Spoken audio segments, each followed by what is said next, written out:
He bought the horse for 15 cents, and the crowd laughed because the math of humiliation is loud in public, louder than a gavel on a cracked plank. They called it a bag of bones with hooves, a swayback with a cough, a fool's purchase made under noon sun when dust made halos around the men who knew better. He touched the animal's neck like someone testing the weight of a rumor and said nothing, because saying nothing was the only way to make the promise. Value would flip before sundown, and when it did, the price would be the least surprising thing about the day. A voice near the steps called him soft. Another called him blind. The mouthpiece of the lot lifted a hand and announced the bargain complete, and the bell of delivery clanged once, twice, sealing his reputation as a man who mistook a burden for a blessing. He took the rope and felt the old bite of hemp across his palm, remembered other binds he had wriggled out of, and led the horse through a lane cut by shoe prints and wagon grooves. Behind him followed the murmur, the chorus that always forms around mistake, a whisper chain already drafting the night's retelling. They guessed he would try to hide the shame or sell the animal for scraps. They did not guess he would walk toward the very doors where their laughter had begun, push through, and place the horse in a stall that was never meant to hold anything poor or plain. He noticed, before the eyes that mocked him noticed, the seam in the floorboards that didn't match the rest.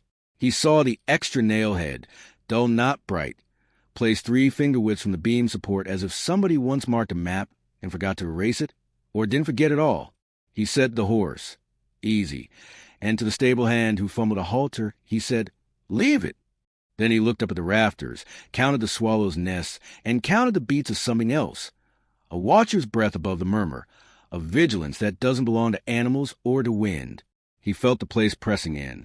The stall smelled of dry boards and iron dust and the ghost of ash, as though water had once met heat here in a struggle that did not go to either side. On the post, someone had carved a mark the size of a thumbnail, a shape like cross lines without a center, a code that meant something to someone who measured by more than strides. He ran his fingers across it and felt the drag of old cuts where a blade had hesitated and then committed. Outside, the spectacle had ended. Inside, a different spectacle took shape with fewer eyes and sharper consequences. The horse set its weight, like an animal that remembers better barns. He removed a burr from the mane and found a twice-knotted piece of thread at the base of the forelock. Not decoration, not accident. A signal you'd only use if you needed a sign that would ride past fences without speaking. He looked again at the seam. Floors tell truths when people lie. He walked the aisle, dragging the flat of his boot lightly so he could listen for hollow replies from the boards. 3 stalls down, the sound changed from dull and patient to tense and waiting. He paused and let the quiet settle, and in that hush the stable seemed to lean closer, as if the beams themselves held breath at this kind of look. He asked the stable hand, "Who built this?" The boy shrugged and said, "Always been this way." The boy was lying, but not about the floor, about what they teach you to say when a stranger starts asking questions that might need a key. On a peg above a bin of old tack lay a thin pry bar with the paint worn to metal at both ends. He took it without ceremony. The watcher moved. He did not turn, but he let his eyes find a reflection in a water bucket. A figure at the far door, arm braced against the frame as if trying to hold the whole place still. He set the pry bar against the seam and pressed enough to feel the board complain.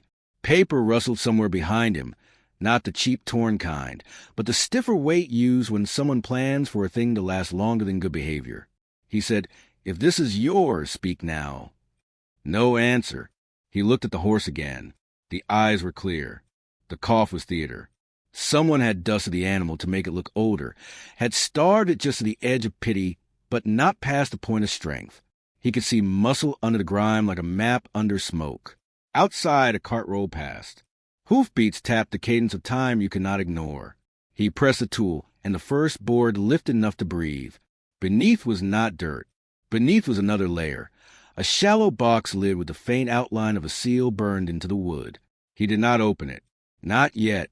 He set the board back and drew his hand away, and he felt the attention of the watcher harden into intention, as if a choice had been made. The boy swallowed.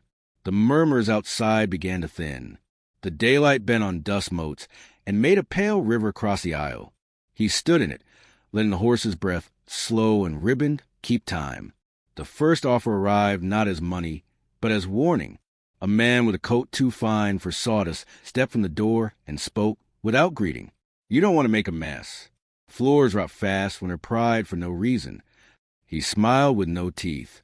The mouthpiece in the auction lingered behind him, and 3 others took the corners of the room with that casual sprawl you see in men who like to be between you and the exit.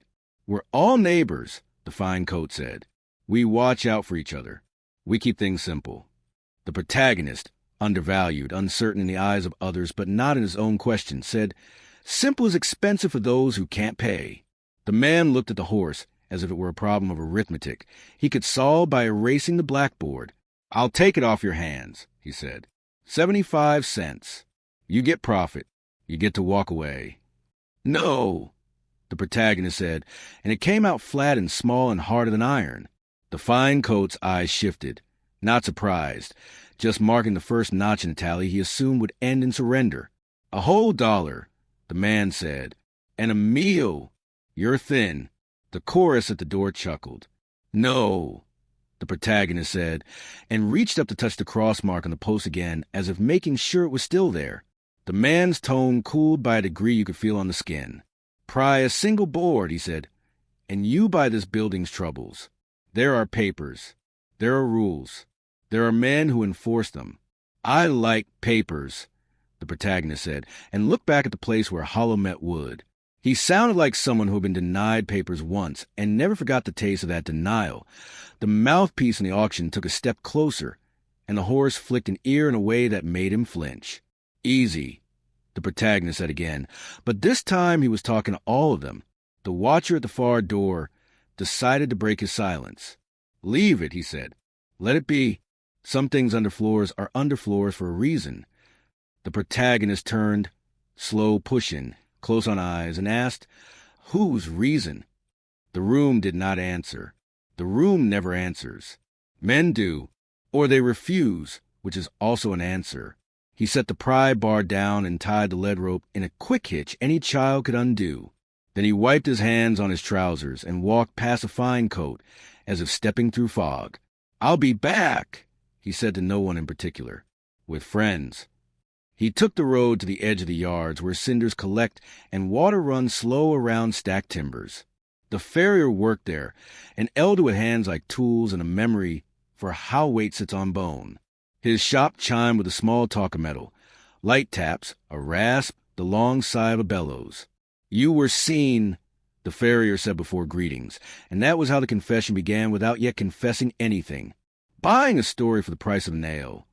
The protagonist nodded. Stories last, he said. Horses do, too, when they're fed.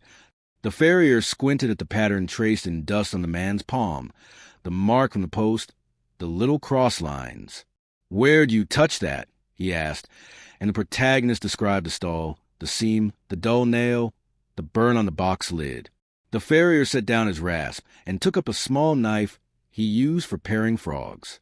I know that hand, he said, and the air changed the way rooms change when someone pulls a different note from the same instrument. It was a sign a man used to leave for another when money needed to move without a road. There were years when papers were counted not to measure truth, but to hunt it. Records make some people brave and other people dangerous. The protagonist waited, and the farrier delivered the weight. I shot a string that ran through that barn, he said. They brought me animals at night, and once a mule with a hoof split by overwork stood right where you stood this morning, and I saw men lift boards with the care you'd give to a wound. They took out a stack and stamped it with a seal right there on the lid you didn't open. The seal wasn't a brand for cattle. It was a sign for sums. Names, dates, how much to who and why, and who looked away so they could do it. That barn kept a ledger underfoot when the ledgers upstairs were pure as church linen. He breathed like a man remembering rope burn, slow, because fast would shake him. I kept quiet, he said. They told me it was to feed families they couldn't put on lists. Maybe some of it was. Maybe most. Then the numbers got large and the men got different. Laughter turned to orders. And when I asked questions, they let me know I had been paid in safety, and safety had just come due. Who? The protagonist asked. The farrier's eyes lifted, then dropped the anvil where the light made his tools look like small coal bones. You'll get offers to leave it, he said. Take none. If you open it, do not open alone. Get witnesses who cannot be erased. He wiped his knife and slid it into a slot on his bench as if sheathing a thought. They used water once when fire failed, he added. Flooded the lower lockers to make the ink bleed, but the ink didn't. Old recipes. It's there the boards are still there. They are, the protagonist said. There's a watcher. There's always a watcher, the fairy replied. The question is whether the watcher still thinks fear is a currency you accept. He left the shop with the taste of iron in his mouth, not from blood, from decision. He walked a different street back, the one that passes the office where officials pretend to be deaf until they hear a crowd. On the step, an institutional face, ledger in hand, expression arranged into neutral. Looked up as if he felt his name said in a room where no one had spoken it. Afternoon, the official said, a word that can mean greeting or warning. A barn, the protagonist said. A box under boards. Records that belonged to more people than the men who hid them. The official glanced past him to see whether this declaration had a shadow of power attached. If you dig without permit, he said, you'll answer for damage. If I bring you proof, the protagonist replied, you'll answer for looking away. The ledger moved in the man's hands as if it had acquired weight. Not here, the official said, and that was a kind of yes.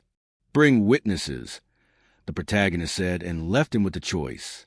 At the pump by the square, he told the water to remember what it had once done. He watched silt swirl and settle, and thought of ink that does not bleed. The horse would be standing in the stall still. The watcher would have told someone with a nicer coat.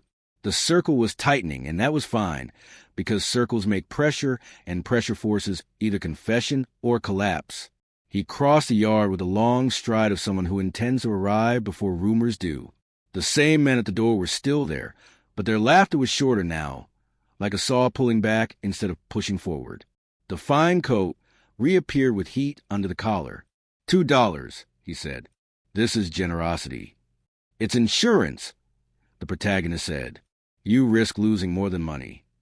Listen, the man said, and the threat of threat was now a cable. People have tried to pry their way into rooms they didn't rent. Some of them find themselves under roads instead of on them. Sell the animal. Forget the stall. No, the protagonist said again, and he set his voice into the room like a wedge. I'm going to open what you're afraid of.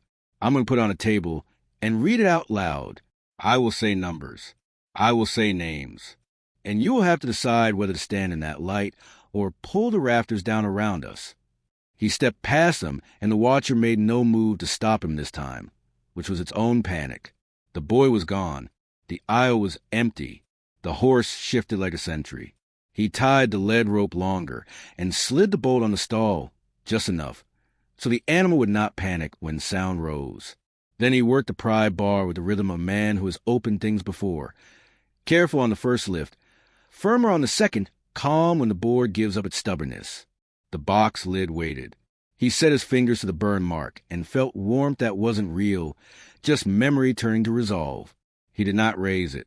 He stood and called out into the empty air, neighbors, and his voice went out like a bell.